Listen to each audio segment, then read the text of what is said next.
The clock struck noon in the small town of Silver Creek, a quiet place where everyone knew everyone, or at least they thought they did. The sun was blazing overhead, casting long shadows over the dusty streets, but inside the quaint wedding chapel, a different kind of storm was brewing. Emily stood trembling at the altar, her heart pounding so loudly she feared it might burst. Her wedding dress shimmered in the soft light, but her eyes were fixed on the door, waiting, hoping, yet knowing deep down that nothing could prepare her for what was about to happen. Suddenly, the silence shattered with the shrill ring of her phone. Emily's hand trembled as she reached into her pocket, pulling out the device with shaky fingers. The screen flashed an unknown number. Her mind raced. Who could it be? The caller ID was blank. With a deep breath, she answered. "Emily, it's urgent," a frantic voice whispered. Her father's voice, strained and trembling. "You need to get out of there. Now." Confusion flooded her mind. "Dad? What's going on?" "Why, just listen. I don't have much time. The groom, he's not coming. He's gone. Left town. Left you standing here. And that's not all, there's more coming. You need to get out of the church before it's too late." Her heart froze. Her mind spun with 1,000 questions. Who was this groom? Why did he leave? How did her father know? But the urgency in his voice was undeniable, and fear gripped her like icy hands. Before she could respond, the line went dead. Silence engulfed her again, thick and suffocating. The church door swung open with a violent gust of wind, and in that moment, Emily saw it. An empty aisle, no groom, no guests, only an echo of what could have been. Her dreams, her hopes, shattered in an instant. But then, out of the corner of her eye, she saw movement. Shadows flickered outside the stained glass windows, figures approaching, dozens, hundreds, a sea of dark shapes on horseback. She blinked, unsure if her mind was playing tricks, but the sound of hooves pounding on the dirt floor grew louder with each second. Suddenly, the doors burst open wide, and a rush of rugged, weathered cowboys stormed inside. 500 of them, all riding in unison, their faces set with determination and purpose. They dismounted swiftly, forming a barrier around her, their presence overwhelming and powerful. The air was thick with dust and adrenaline, the kind of energy that could change everything. Emily's eyes widened with shock and disbelief. Who were these men? Why had they come? One cowboy stepped forward, tipping his hat with a grin that was both reassuring and fierce. "We heard you needed some help," he said, his voice rough but kind. "And we're here to make sure you're safe." In that moment, the tension that had gripped her for what felt like an eternity melted away into something fierce and undeniable, hope. The world had thrown her into chaos. But now, amidst the dust and the thunder of hooves, she realized she wasn't alone anymore. These men, these cowboys, had shown up not just to protect her but to rewrite her story. As the sun dipped lower, casting long shadows over the town, Emily took a deep breath. The church, once a place of heartbreak, was now a battleground of resilience and change. Her tears mingled with a faint smile, because sometimes life's biggest surprises come when you least expect them. And in Silver Creek, that day, 500 cowboys had arrived to turn everything around. Emily stood alone in the wreckage of her shattered wedding day, her trembling hands clutching a small, worn locket close to her chest. Inside the locket was a faded photograph of her mother, a woman with kind eyes and a gentle smile, who had passed away when Emily was just a child. That soft image was a tether to a promise made long ago, a vow she had sworn to keep no matter what life threw her way. Her mother had always told her to stand firm, to never forget her roots, and to fight for what was right, even when the world seemed to turn against her. That promise now burned in her heart with the intensity of a sacred oath, anchoring her in this moment of chaos. Years ago, Emily's mother had whispered her last words during a quiet evening beneath the stars. "No matter what happens, Emily, remember who you are. Remember your family. And never let anyone tell you you're less than what you're meant to be." Those words had become her guiding light, a moral compass that kept her grounded amid life's storms. When her father had fallen ill and passed away, she had taken up that vow, dedicating herself to honoring her family's name, their legacy, and the unbreakable bond they shared. This wasn't just about love or marriage. It was about carrying forward her mother's unwavering hope, her strength, her dignity.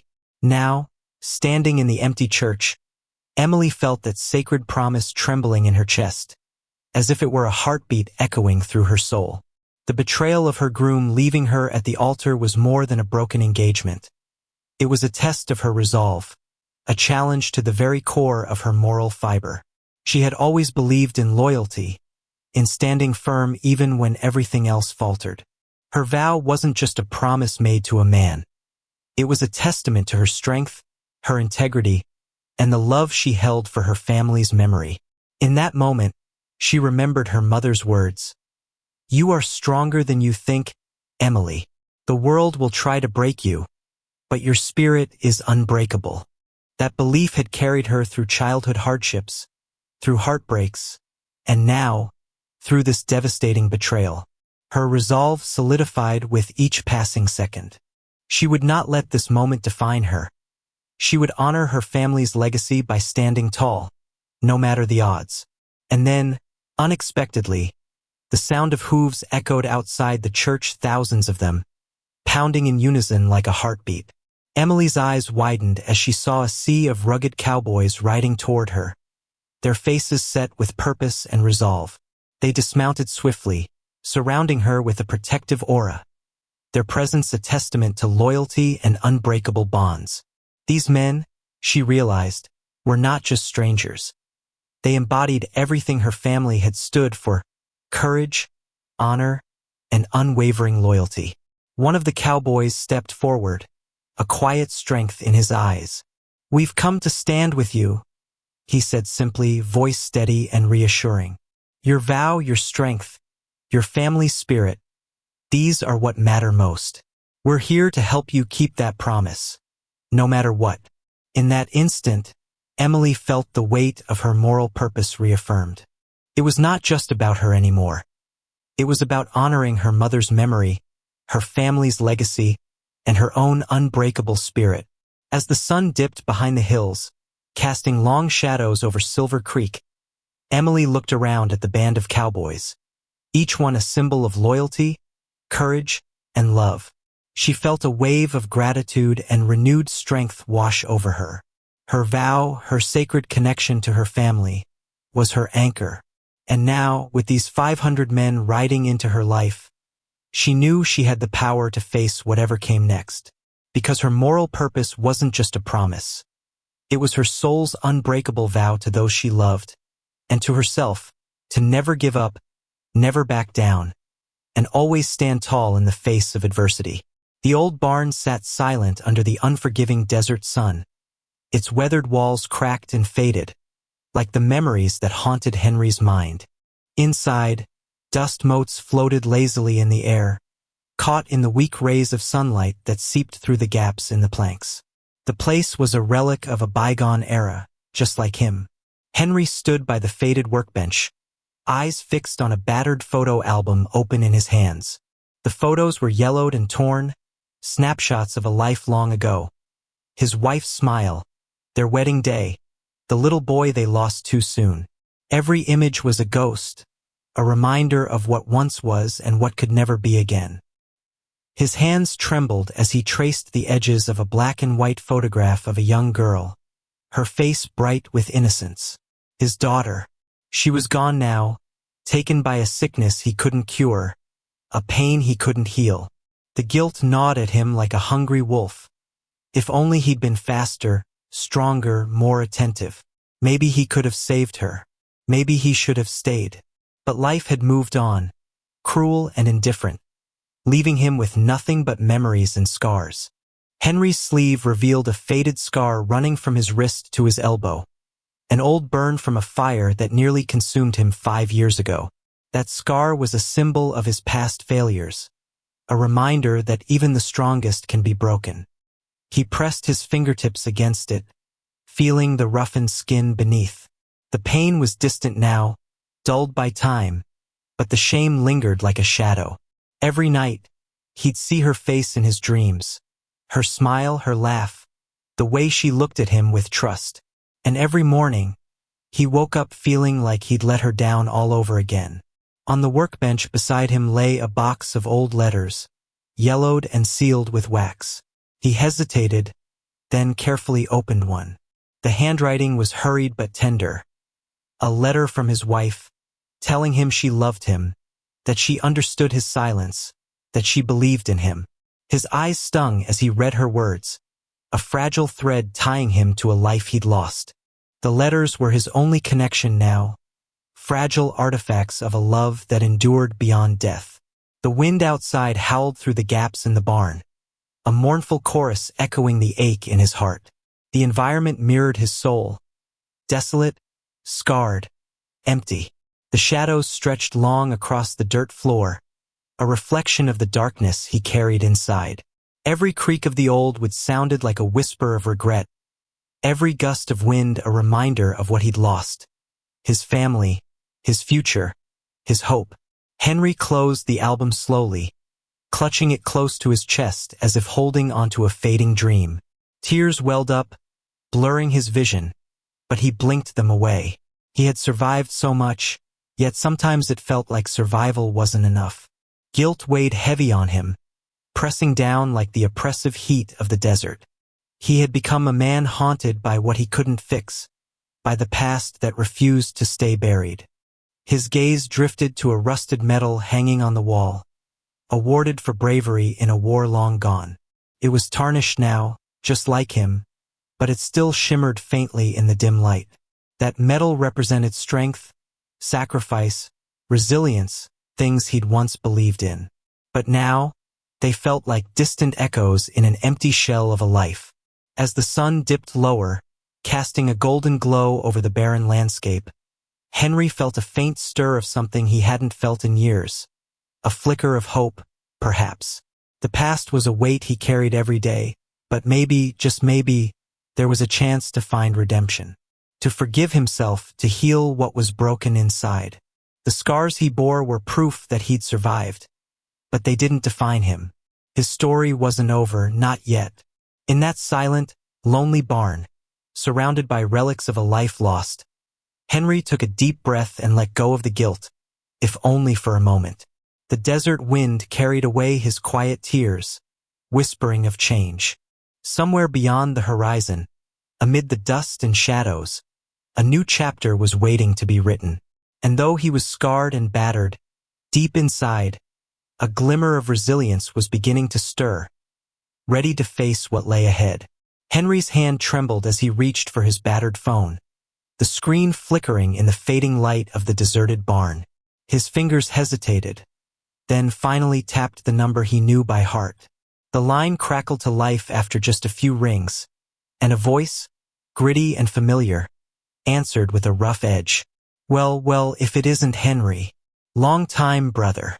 It was Jack, the old sheriff, a man who'd seen too much yet still carried his integrity like a badge of honor. Jack's voice held the weight of loyalty, the kind forged through years of standing shoulder to shoulder in storms and gunfire, always ready to defend what's right. I need your help, Henry said, voice strained with emotion.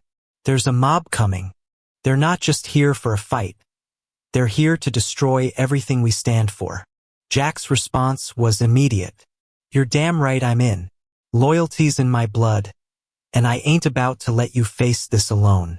Count on me, old friend. As Henry's call ended, he dialed another number. This time, the voice that answered was deeper, more commanding. This is Marcus. Heard about the trouble. I've been riding with the Outriders for years, fighting for redemption, for second chances. I won't let injustice go unchallenged. You've got my guns, my grit, and my second wind.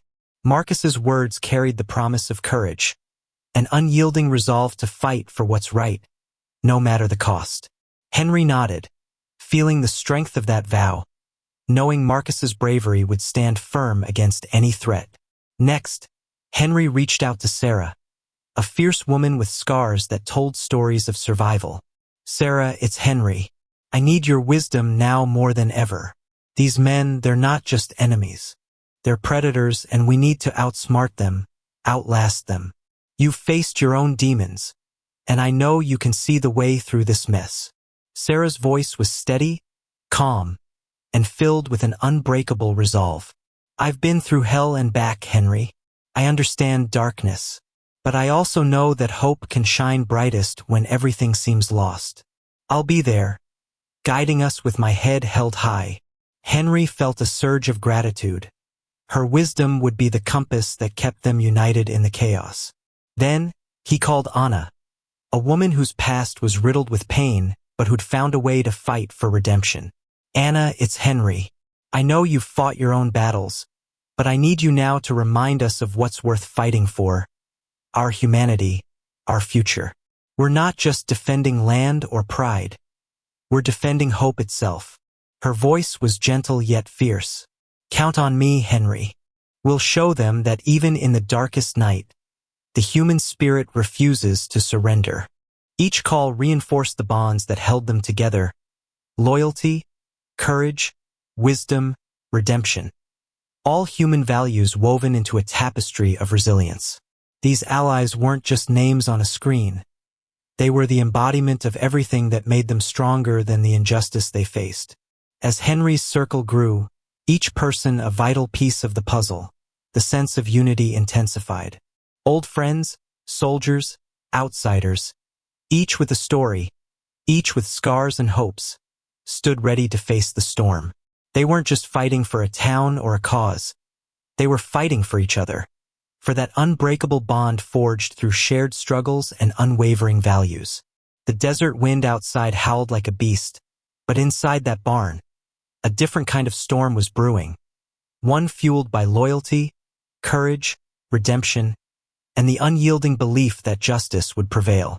Because in their hearts, they knew that no matter how dark the night, together, they could bring dawn.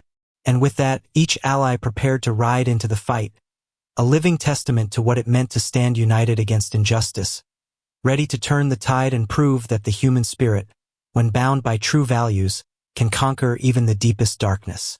The dawn broke over Silver Creek like a fragile promise, the sky painted in hues of pink and gold that gently seeped into the restless shadows of the night. Henry rode alone on his battered old horse, the landscape stretching endlessly before him, an unyielding reminder that life's journey is both literal and symbolic. The desert around him was vast and unforgiving, a mirror to the desert of his soul, scarred by loss and regret. Every mile he covered felt like a step deeper into his own history, a history marked by promises broken and resilience forged in fire. The wind whispered past, carrying with it the ghosts of his past mistakes, the echo of his wife's voice, and the weight of the vow he had made to himself, to her, to never give up.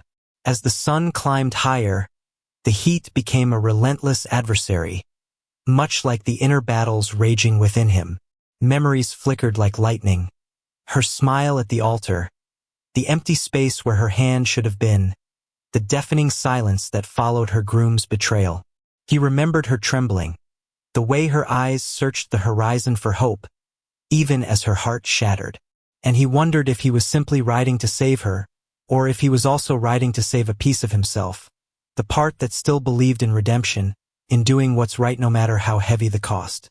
The landscape shifted, the endless highway winding through rocky canyons and arid plains, each turn a metaphor for the twists and turns of his own life.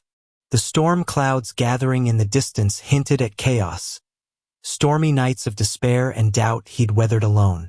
But even in the darkest moments, he'd clung to that one promise: to stand by her, to protect her, to see her through the storm. The promise was a fragile thread, yet it pulled him forward, mile after mile, through the storm's fury and into the horizon's promise of dawn. He remembered the nights he'd spent awake, staring at the stars, whispering silent vows to the sky, vows to be stronger, to never let fear or guilt drown him. He thought of her face, her eyes filled with hope and pain, and how that hope had become his guiding star. The road was long, and each mile was a sacrifice. an act of faith that the promise he made wasn't just a memory, but a living, breathing thing that required his every ounce of courage to keep alive. The wind's howl grew louder, a primal chorus that echoed the storm inside him, storm of guilt, of loss, of love tested beyond measure. Yet, with every breath, he felt the rising tide of resolve. The landscape reflected his inner transformation.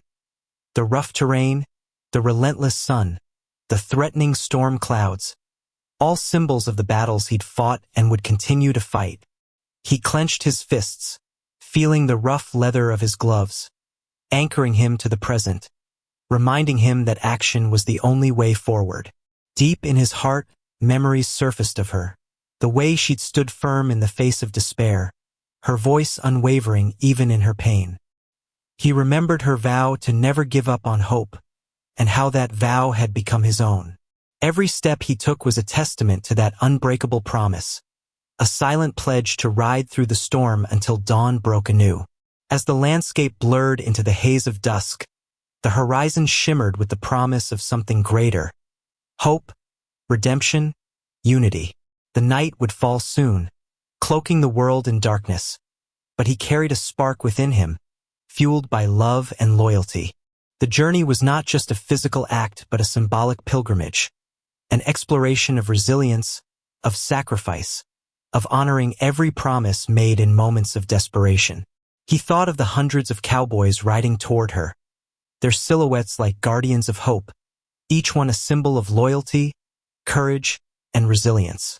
Their arrival was the dawn after the storm, a reminder that no promise was too sacred, no darkness too deep to be overcome when hearts and spirits united in purpose. With every breath, Henry felt the weight of his vow, the price of keeping a promise. It was a journey through storms and silence, through the night's darkest hours and into the promise of a new day. And as the first light of dawn finally touched the horizon, he knew that the true journey was only beginning. The journey of hope reborn from the ashes of despair, of love strengthened by sacrifice, and of a promise that would never break. The sun had begun its slow descent, casting long shadows across the dusty streets of Silver Creek.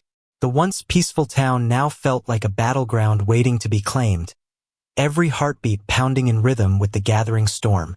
Henry and the 500 cowboys rode into town like an unstoppable force, an unyielding tide of leather, spurs, and determination.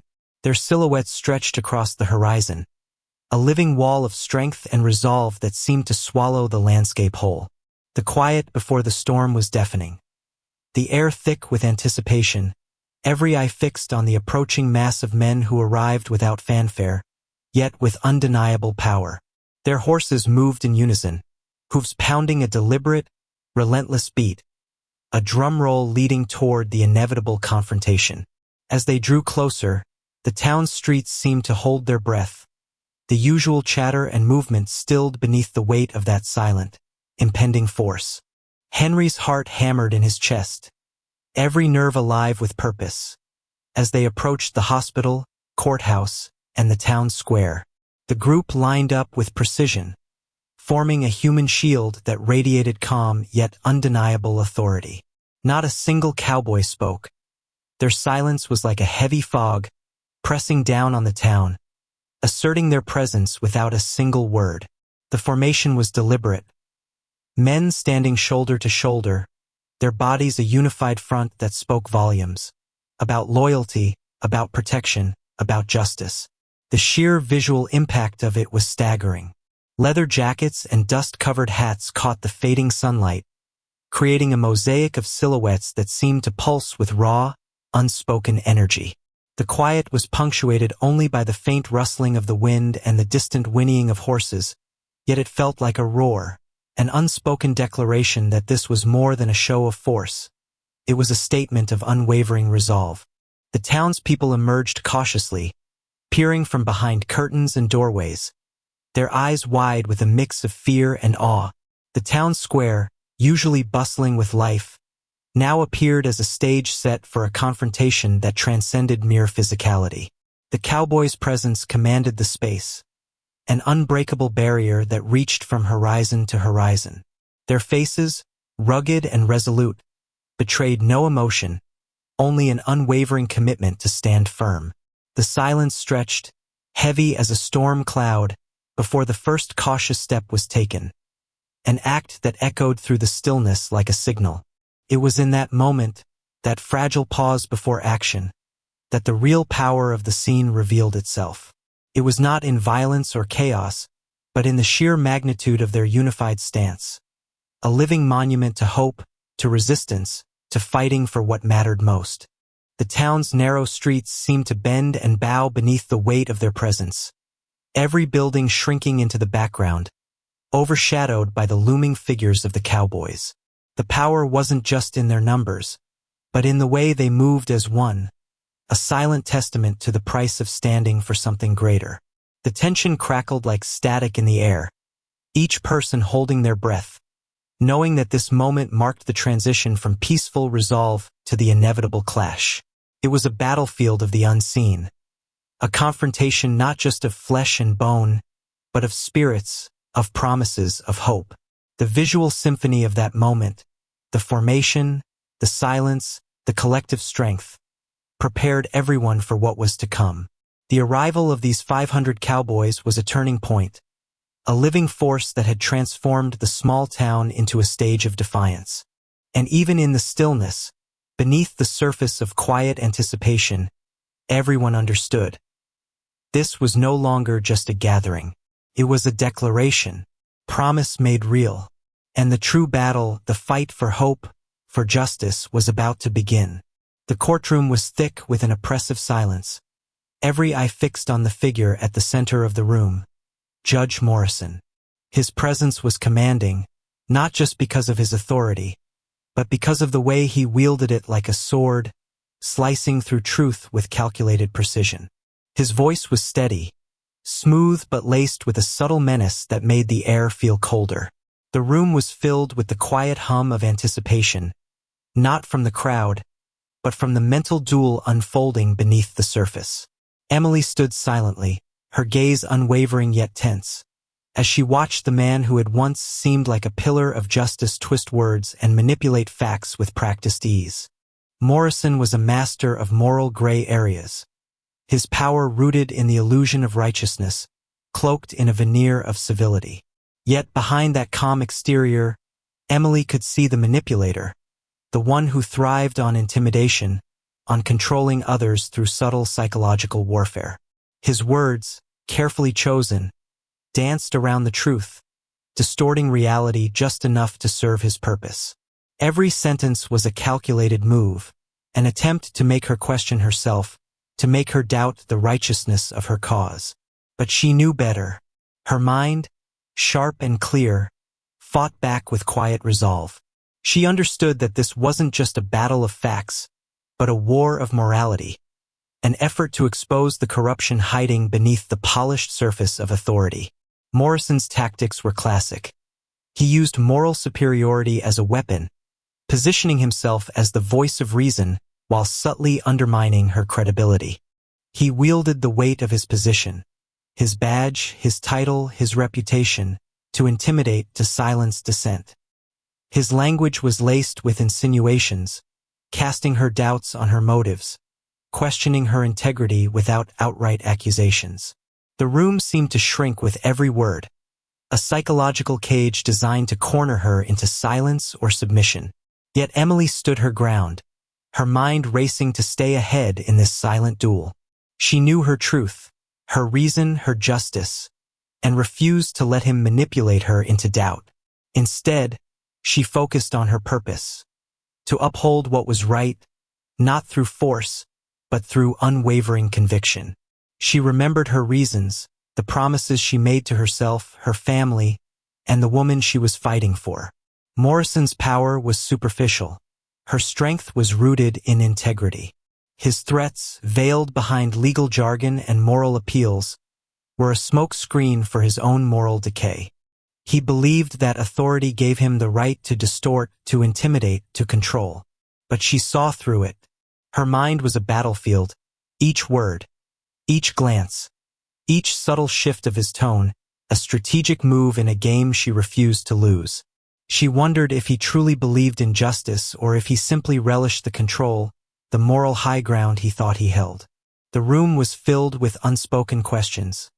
Who was truly the villain here? Was it the man wielding power with a corrupt heart, or the woman standing for truth in a world that often preferred silence?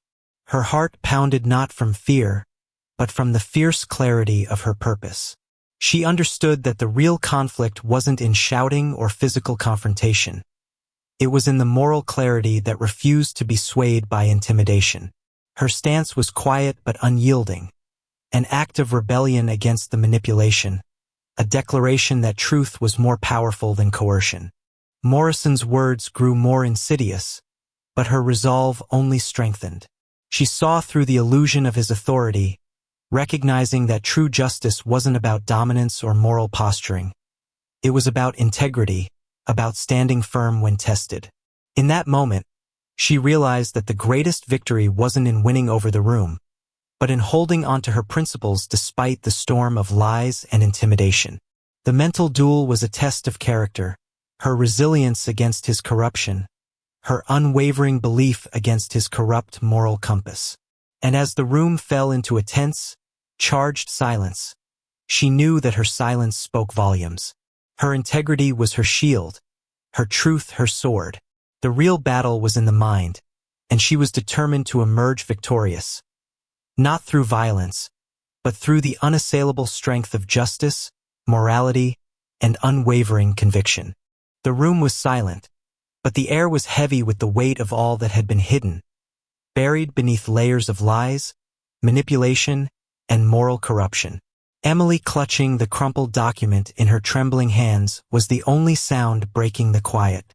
It was her final hope, the truth she had fought so long to reveal. Everything depended on this, her voice, her courage, the unmasking of the man who had worn a mask of authority but was nothing more than a manipulative liar.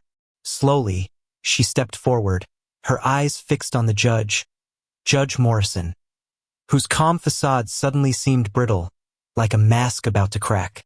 With trembling fingers, she unfolded the paper, her voice quaking but resolute as she began to read aloud.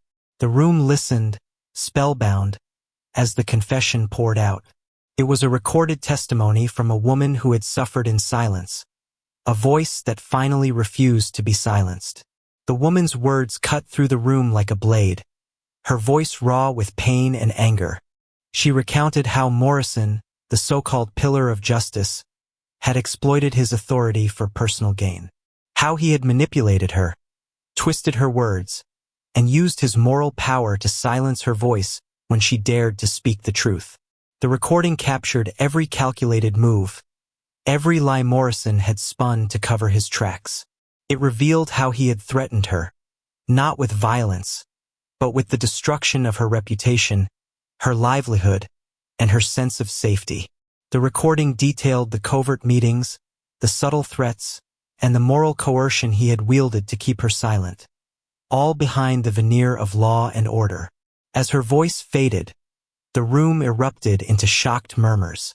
The truth was laid bare, no longer hidden behind Morrison's polished facade, no longer concealed by his self-righteous mask. Emily's eyes filled with tears of relief and righteous fury. She looked directly at Morrison, whose face had gone pale, the false veneer of control slipping away to reveal the broken, corrupt man underneath.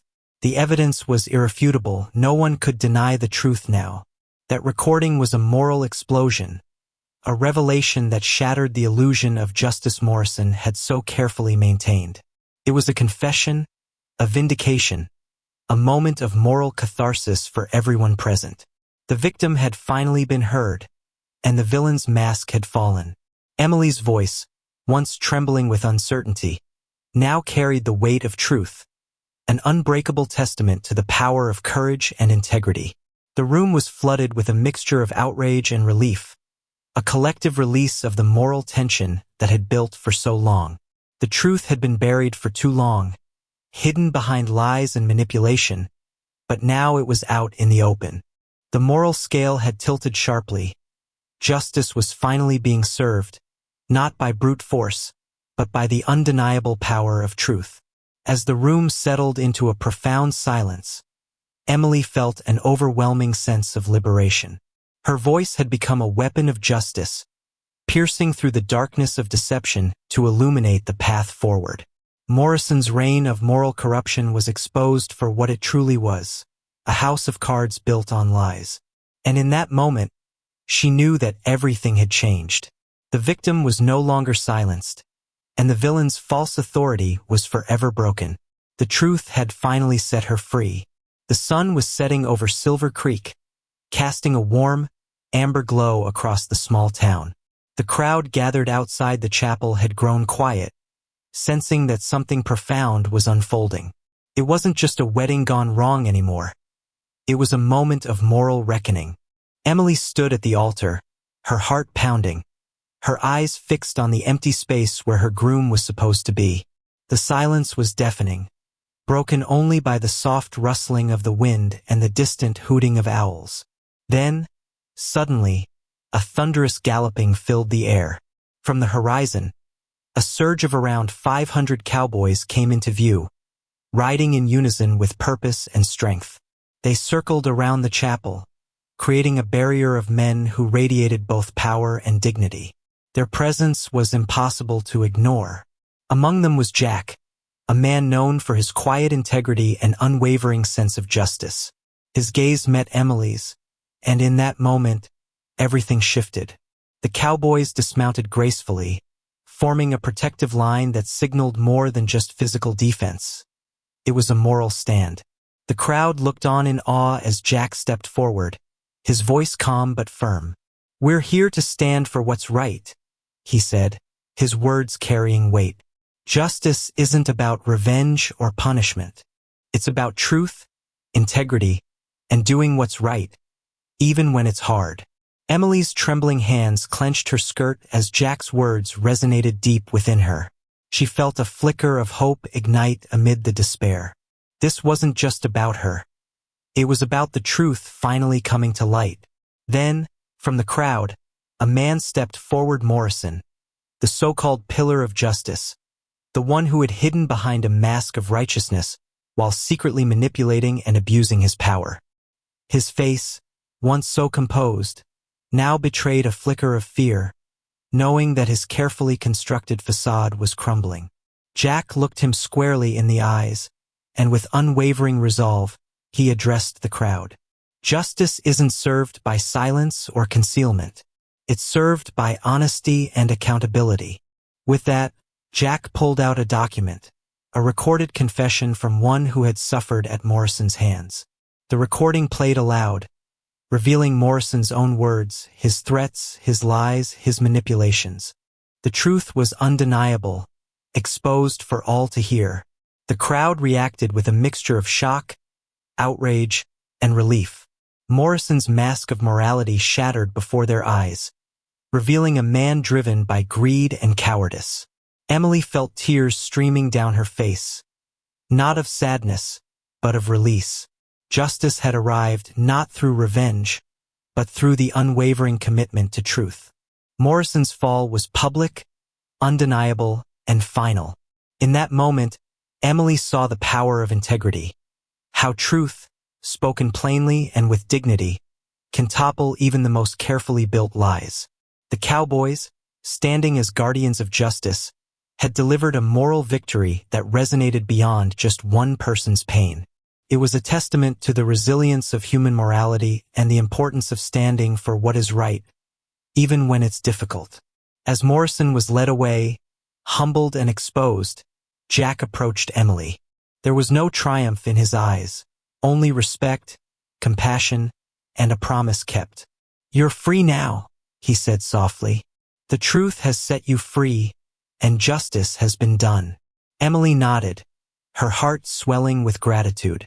The crowd slowly dispersed, the evening settling into a quiet reflection of what had transpired. The moral arc of this story, the triumph of truth over deception, justice over concealment, had reached its peak. It was a moment of dignity, a reminder that real justice is rooted in honesty, not revenge. That day, Silver Creek witnessed how integrity and moral clarity can restore hope and heal wounds. The hero had kept his word, the villain had fallen, and the truth had shone brighter than ever. And as Emily looked out at the horizon, she knew that her journey towards healing and justice was just beginning, guided by the unwavering light of truth and human dignity. As the last of the cowboys mounted their horses and rode away from the small town of Silver Creek, the dust settled softly behind them, leaving behind a quiet that felt heavier than the silence of before. Emily stood at the edge of the now empty chapel, her hands clutching her shawl, her eyes gazing toward the horizon where the sky was painted in shades of gold and crimson. The crowd had dispersed, the moral victory secured, and the man responsible for her heartbreak was quietly taken into custody, his once powerful facade reduced to nothing. Jack, the quiet hero whose unwavering integrity had rallied this brotherhood, mounted his horse with a subtle nod to Emily before turning away, his figure slowly disappearing into the open road stretching ahead. His promise had been fulfilled. Justice was served not through revenge but through truth, and the moral compass of this small community had been restored. Emily watched him go, a sense of quiet gratitude swelling within her, mixed with a newfound hope. She took a deep breath, feeling the weight of the past lifting from her shoulders. Today marked a turning point, a testament that even in the face of betrayal and despair, truth and integrity could prevail. Slowly, she began to walk away from the chapel, each step a gentle stride toward her future. As she moved, the surrounding landscape seemed to breathe with her, the vast open road ahead beckoning her to step into a new chapter. The golden light of the setting sun bathed the land, casting long shadows but also illuminating possibilities. The scars of pain still lingered, but now they shimmered with the promise of renewal. Somewhere in the distance, the stars began to emerge, tiny pinpoints of light breaking through the twilight's glow. It was as if the universe itself was bearing witness to this moment, an affirmation that darkness could give way to light, that endings could birth beginnings. Emily paused for a moment, feeling the gentle wind brushing against her face, carrying with it the scent of rain and hope. She looked up at the sky, where the first stars shimmered into view, each one a silent witness to her resilience. Her heart, heavy yet hopeful, was ready to embrace whatever came next. In that silent, sacred moment, she understood that her journey was far from over, but she was no longer alone. The brotherhood of cowboys, bound by honor and shared purpose, would carry the story forward, an unspoken promise to stand united, to protect what was right, to uphold truth no matter the cost. The open road stretched endlessly before her, an invitation to new possibilities, to healing, to rebirth. The land around her was vast, timeless, and full of potential. She took her first step forward, the road unfolding beneath her feet, as the first stars shone brighter, brighter still, beacons of hope illuminating her path. The horizon shimmered with promise, a symbol of renewal after pain, of resilience reborn amid the vast beauty of the world. And as she continued walking into the twilight, she knew that life would carry its hardships, but also its moments of grace. The stars above and the open road ahead were silent witnesses to her story, a story of heartbreak transformed into hope, darkness giving way to dawn. And in that quiet, infinite space where sky met earth, everything felt possible. The promise had been fulfilled, justice had been served, and now she was free to begin anew, guided by the light of stars and the endless promise of the open road.